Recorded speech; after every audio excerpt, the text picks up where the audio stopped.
Greetings to you all from my side, and I'm back with this new lesson in the key formulae of electronic devices and circuits. Previous lesson में हमने देखा था about the mobility of charge carriers. Now here I will be telling you about the conductivity of the semiconductors. Conductivity आपने देखा ही होगा is denoted by the symbol sigma. So conductivity, that is sigma, can be calculated using these different formulae. First of all, in case of the pure semiconductors कौन से होंगे जिसमें कोई doping concentration नहीं है, यानी जिसमें actual only intrinsic concentration ही है. So pure semiconductors के केस में sigma will be QNI into mu n plus mu p. अब previous lesson में we had seen mu e and mu h. mu e mobility थी electrons की, mu h mobility थी holes की. कई जगह पर आप देखेंगे mu n और mu p से डिनोट किया गया है. mu n वहाँ इलेक्ट्रॉन्स की मोबिलिटी है, mu p होल्स की मोबिलिटी है. So please do not gate confused. ये डिफरेंट डिनोट करने के तरीके हैं. So please do not get confuse. बस याद रखिएगा कि इन case of a pure semiconductor, यानी जहाँ पे डोपिंग नहीं हुई है, उन केसेस में the conductivity will be Q into Ni, यानी elementary charge into the intrinsic concentration into the sum of mobility of electrons and mobility of holes, that is QNi is QNi into mu e plus mu h या फिर QNi into mu n plus mu p. Also different फॉर्मूले या जब different आपको values दी हुई हो, इन that case sigma, that is conductivity, can also be calculated as QH into mu h plus QE into mu e, where H is the concentration of holes in the valence band, E is the concentration of electrons in the conduction band, and of course elementary charge है Q 1.6 into 10 to the power minus 19 coulombs. So different values जैसे आपको दी होंगी, intrinsic concentration, extrinsic concentration है, उस case के हिसाब से sigma को आप कैलकुलेट कर सकते हैं. In that case आपको सिर्फ intrinsic concentration दिया हुआ था, so here QNI यूज किया था, but in this case like I told you, अगर concentration of holes भी दिया हुआ है, concentration of electrons given है in the valence band and conduction band respectively, in that case you will be using this formula, that is QH into mu h plus QE into mu e. This will be the key for that. हाँ, कुछ case में आप देखेंगे कि conductivity की बजाय जो term mention है that is specific conductance. So please do not gate confused again. कुछ cases में you will read this term only, specific conductance. So it is the same as conductivity. ये कोई दूसरा term नहीं है. Conductivity और specific conductance are the same thing. So one more important point is sigma, that is conductivity is the reciprocal of resistivity. इस वजह से इसका यूनिट है mho per meter. Why? Because resistivity is ohm meter. So in that case इसका unit हो जाता है mho per meter. Also its SI unit is Siemens per meter. So two units are there for the conductivity, mho per meter और दूसरा है Siemens per meter. Now in the case of metals, in case of metals sigma की जो most common value रहती है that is 10 to the power 8 mho per meter. This is at room temperature.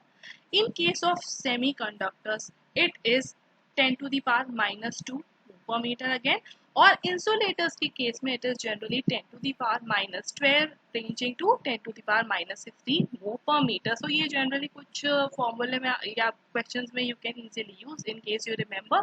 Metals, semiconductors, insulators के लिए generally at room temperature these are the key values.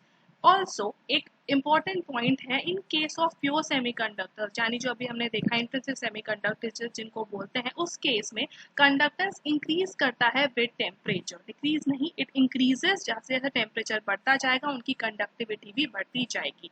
In case of extrinsic semiconductors it is the opposite, यानी उस case में temperature अगर normal temperature से बढ़ जाए तो इन that case the conductivity decreases with increasing temperature. So 2 points, pure semiconductor है तो टेम्परेचर के साथ साथ कंडक्टिविटी इंक्रीज होगी.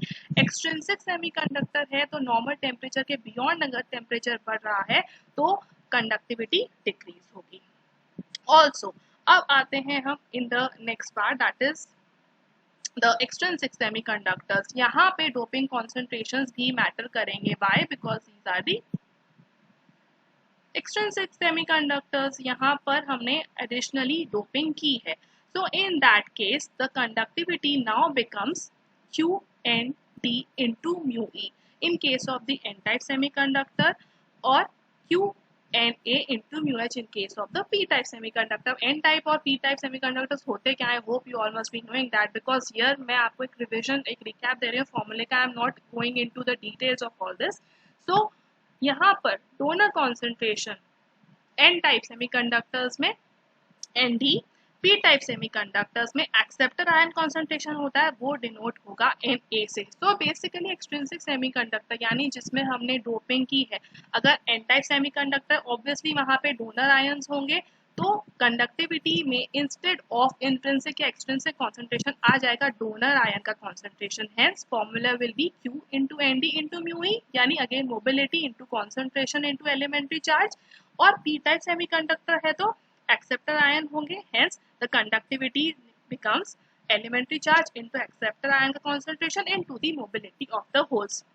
ये की फॉर्मूले हैं एक्सट्रिंसिक सेमीकंडक्टर्स की मोबिलिटी के लिए. ऑल्सो एक्सट्रिंसिक सेमीकंडक्टर के केस में यहाँ पे एक चेंज होगा. यहाँ पर कंडक्टिविटी इंक्रीज करेगी डोपिंग टेम्परेचर के साथ साथ, यानी डोपिंग का टेम्परेचर अगर ज़्यादा होगा तो कंडक्टिविटी बढ़ेगी, और at the Curie temperature the conductivity becomes nearly equal to the intrinsic semiconductor की कंडक्टिविटी. यानी सबसे पहले हमने देखा था कि सिंपल इंट्रिंसिक कॉन्सेंट्रेशन हमने देखा, इंट्रिंसिक कॉन्सेंट्रेशन केस में यानी जब कोई इम्प्योरिटी नहीं एडेड है तब क्या था कंडक्टिविटी. नेक्स्ट वी सॉ के उसकी यूनिट क्या थी. अगेन जनरल वैल्यूज देखे हमने किस तरह से रेंज करते हैं. सेमीकंडक्टर जब प्योर है तो उस केस में टेम्परेचर के साथ कंडक्टिविटी इंक्रीज होगी, एक्सट्रिंसिक के केस में डिक्रीज हो रही थी. But here at Curie temperature what we see के क्यूरी टेम्परेचर के केस में जो सिग्मा है यानी जो कंडक्टिविटी है वो एक्सट्रिंसिक सेमीकंडक्टर के इक्वल हो जाती है, even in case of the intrinsic semiconductor के इक्वल हो जाती है even in the case of an extrinsic semiconductor. So the basic thing is intrinsic में सिर्फ इंट्रिंसिक कॉन्सेंट्रेशन इंक्लूड होगा, एक्सट्रिंसिक सेमीकंडक्टर में एक्सेप्टर या डोनर आयन के हिसाब से फॉर्मूला चेंज होगा, या जो भी आयन है उसका कॉन्सेंट्रेशन यहाँ पे लिया जाएगा, एन टाइप के लिए डोनर का, पी टाइप के लिए एक्सेप्टर का. टेम्परेचर के साथ साथ अगर डोपिंग का टेम्परेचर बढ़ रहा है तो कंडक्टिविटी इंक्रीज होगी in case of an extrinsic semiconductor, और क्यूरी टेम्परेचर के केस में जो एक्सट्रिंसिक सेमीकंडक्टर की कंडक्टिविटी है वो इंट्रिंसिक सेमीकंडक्टर की कंडक्टिविटी के बराबर हो जाती है. होपफुली यहाँ तक ये टॉपिक क्लियर है. For just a recap still अगर कोई भी डाउट है please let me know. I hope it was well understood. Thank you.